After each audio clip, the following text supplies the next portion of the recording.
একটি দল তাদের নেতা কর্মীদেরকে বলছে 12 তারিখ পর্যন্ত কোনো চাঁদাবাজি করা যাবে না। তার মানে কি 12 তারিখের পরে চাঁদাবাজি করা যাবে?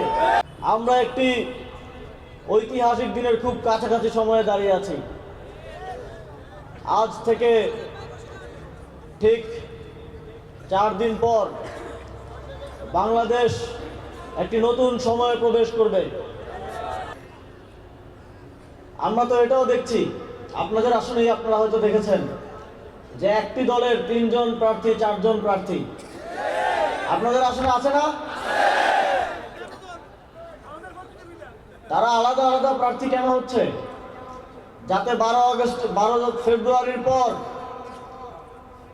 লুটপাটের ভাগাভাগি যাতে বুঝে নিতে পারে, ঠিক না?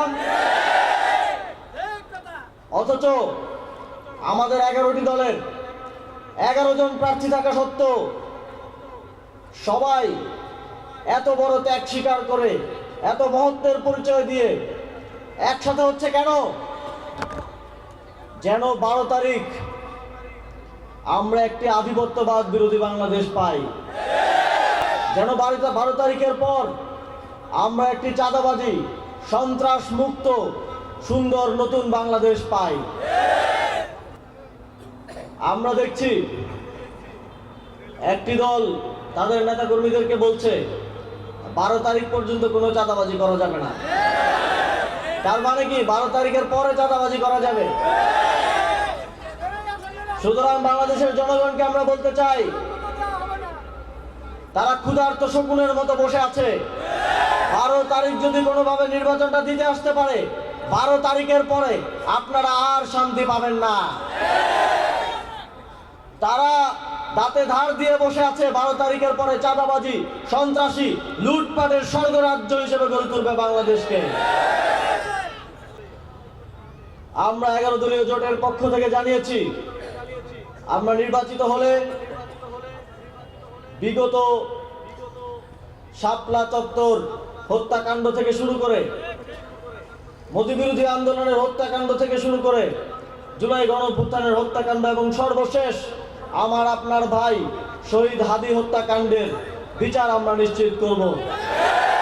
একটি রাজনৈতিক দলের প্রধান একটি আন্তর্জাতিক সংবাদ মাধ্যমে আওয়ামী লীগের শেখ হাসিনার সন্তানদের রাজনীতিতে ফিরে আনার কথা বলছেন। তিনি বলছেন জনগণ চাইলে নাকি ফিরিয়ে আনা হবে। জনগণ যদি আওয়ামী লীগকে চাইতই তাহলে 5ই আগস্ট জীবন দিয়ে তাদেরকে বিতাড়িত করতো না। আমরা আপনাকে স্পষ্টভাবে বলতে চাই, যেখানে আজকে আমরা দাঁড়িয়ে আছি সেখানে আমার ভাইয়েরা জীবন দিয়েছে।